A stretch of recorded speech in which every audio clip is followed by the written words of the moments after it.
Good morning everyone.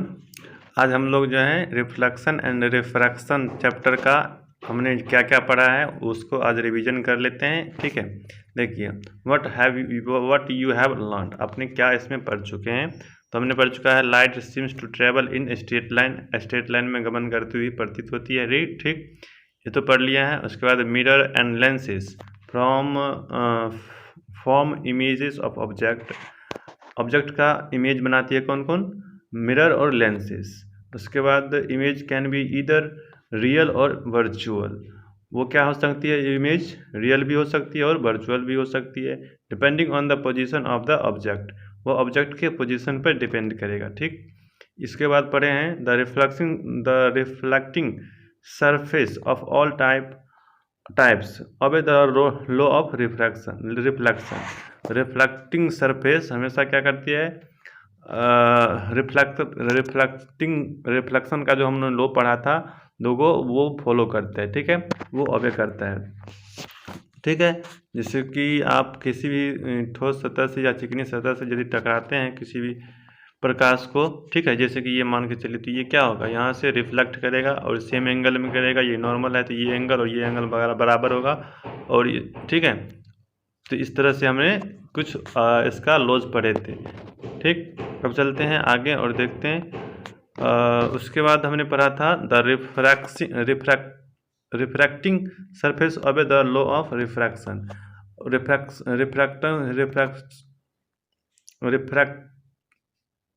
Refracting surface of the law of refraction.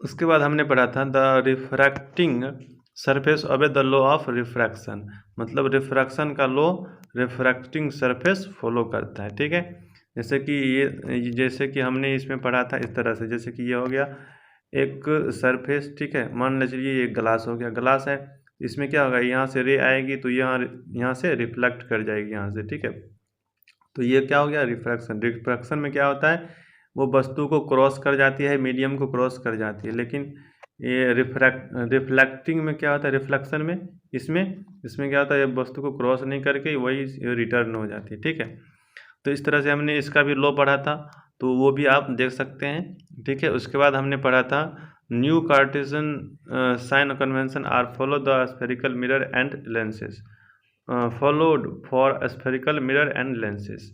New sign convention मतलब हुआ था, इसका मतलब हुआ जैसे कि एक कोई मिरर है, होता है, वस्तु रखाता है तो उसकी डिस्टेंस और इमेज डिस्टेंस क्या होती है, प्लस होती है। उसके बाद कुछ माइनस होती है, इधर आता है तो माइनस, इधर होता है तो प्लस, ऊपर प्रिंसिपल एक्सिस के ऊपर है तो प्लस, नीचे है तो माइनस। तो ये होगा साइन कन्वेंशन, ये हम लोगों ने पढ़ा था। ठीक, अब चलिए देखते हैं और क्या क्या हम लोगों ने पढ़ा था। इसके बाद पढ़ा था mirror formula 1/v + 1/u, 1/v + 1/u equal to 1/f gives the relationship between object distance and image distance. Object distance क्या होगा, u, और इमेज डिस्टेंस v हो गया, and focal length f spherical of a spherical mirror. Spherical mirror में इस तीनों के बीच क्या होता है, रिलेशन, ये फार्मूला देता है मिरर फार्मूला। ठीक, उसके बाद मिरर फार्मूला में याद रखिएगा यहाँ प्लस होता है। ठीक है, यहाँ बीच में क्या होता है, प्लस होता है, ये वाला। उसके बाद चलिए देखते हैं, तो है focal length of spherical mirror is equal to half its radius of curvature. ये क्या होता है, रेडियस ऑफ कर्वेचर के आधा होता है क्या, फोकल लेंथ। मतलब हमने पढ़ा था F बराबर R/2, जैसे कि इस तरह से F बराबर R/2। ठीक है, तो क्या हुआ, रेडियस ऑफ कर्वेचर के आधा हुआ ना, यही फार्मूला हमने पढ़ा था, यही इसमें अभी बोल रहा है। ठीक, और हमने, चलिए आगे देखते हैं क्या क्या हमने पढ़ा था। उसके बाद पढ़ा था जो कि the magnification produced by spherical mirror is ratio of height of image to the height of object.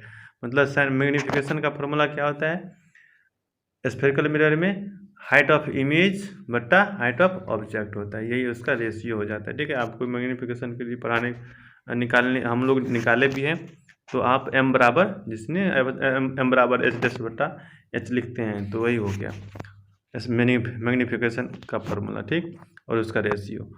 अब चलते हैं, आगे बढ़ते हैं। The light ray travelling obliquely मतलब होता है, ऑब्लिकली मतलब तिरछी। ठीक है, from denser medium to rare medium bends away from the normal. उसमें क्या होता है, नॉर्मल से दूर भाग जाती है। जैसे कि देखिए light ray travels obliquely from the denser medium to rare medium. तो यदि डेंसर मीडियम से रेयर मीडियम में जाएगी तो क्या होगी, अवे फ्रॉम द नॉर्मल, वो नॉर्मल से दूर भागेगी। जैसे कि देखिए ये हो गया। अब इसमें पहले क्या बोल रहा है, डेंसर मीडियम। डेंसर मीडियम मान लीजिए ऊपर में है, ऊपर में मान लीजिए क्या है, शीशा है, ठीक है। ऊपर में क्या है, शीशा है, और नीचे में क्या है, एयर है। एयर हो गया रेयर मीडियम। तो इसका घनत्व कम है और इसका घनत्व ज़्यादा है। तो इससे यदि यहाँ से ये इसमें इसमें प्रवेश करेगी एयर में, ठीक है। एयर में यदि प्रवेश करेगी तो क्या होगी, ये देखिए ये नॉर्मल से थोड़ा सा दूर भागेगी, ठीक है। नॉर्मल से क्या होगी, दूर भागेगी। क्यों, क्योंकि लाइट सीधा आना चाहिए, लेकिन ये क्या होगी, इधर भागेगी, ठीक है। थोड़ा सा दूर भागेगी नॉर्मल से। यही बोल रहा है, यदि डेंसर से रेयर में आएगी तो नॉर्मल से, ये हो गया आपका नॉर्मल, तो नॉर्मल से दूर भागेगी, ठीक है।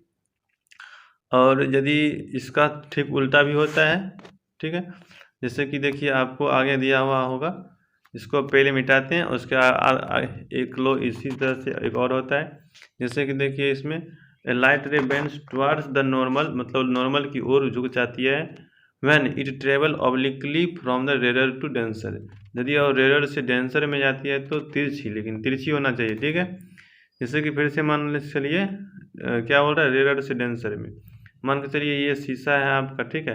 तो ये डेंसर हो गया और ये रेयर हो गया, ये एयर है। तो अब ऊपर नीचे कुछ भी हो सकता है, तो ये एयर है, तो मान के चलिए अब इधर से ही रेड लाइट जा रही है, ऊपर डेंसर में जा रही है, तो क्या होगा, ये नॉर्मल है आपका, ये नॉर्मल है, ये तिरछी रेज जा रही है, तो क्या होगा, ये थोड़ा सा नॉर्मल की ओर झुक जाएगी। ये क्या होगा, थोड़ा सा नॉर्मल की ओर झुक जाएगी, सीधे नहीं जाके थोड़ा सा नॉर्मल की ओर झुक जाएगी यहाँ से, ठीक है। तो आपने देखा किस तरह से ये लॉज काम करते हैं। तो आगे हम लोग ये सभी पढ़ चुके हैं। आई होप आपको ये सभी याद भी होगा। आगे देखते हैं क्या हमने सीखा था। Light travels in vacuum with an enormous speed of 3 × 10⁸ metre पर सेकेंड। कितना के हिसाब से, वैक्यूम में या तो एयर में भी लगभग इतना ही दिया रहता है। थोड़ा सा इससे उसका वैल्यू कम होता है एयर का, लेकिन इतना ही मान के चलते हैं हम लोग, ठीक है।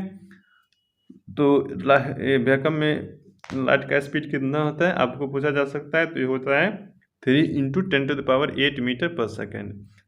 The speed of light is different in different medium.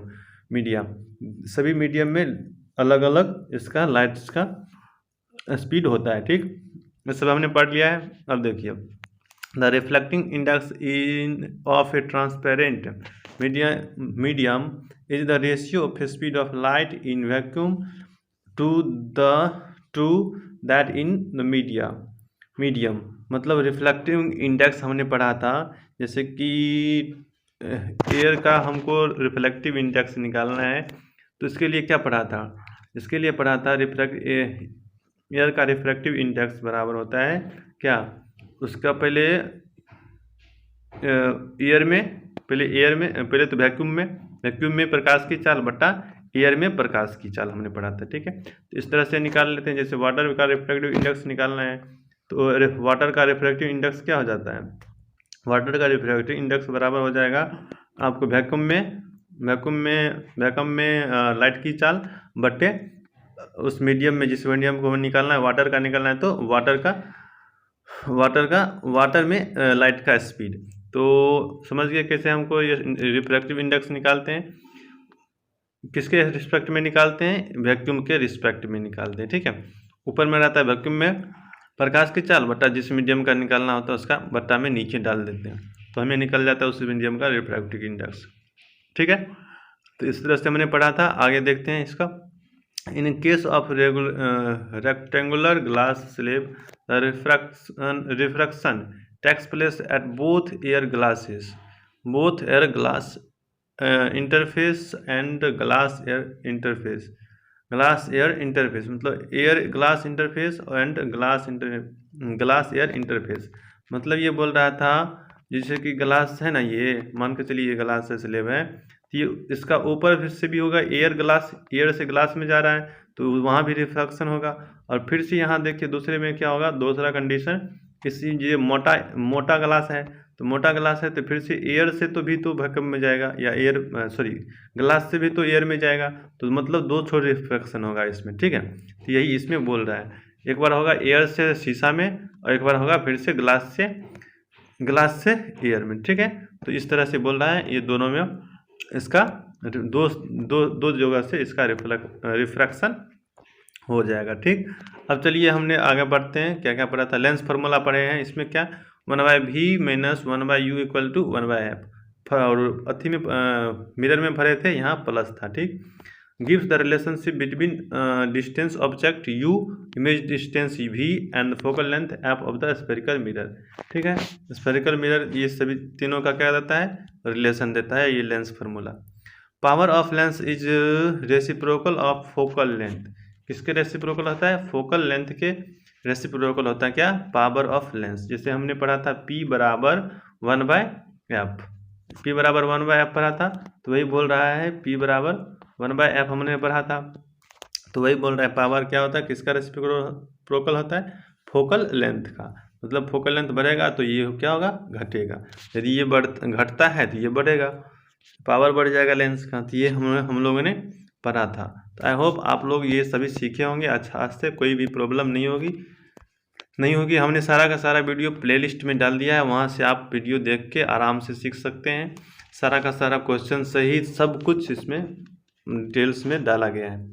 Thank you class, फिर मिलते हैं नेक्स्ट क्लास में। Till then have a nice day and take care of yourself.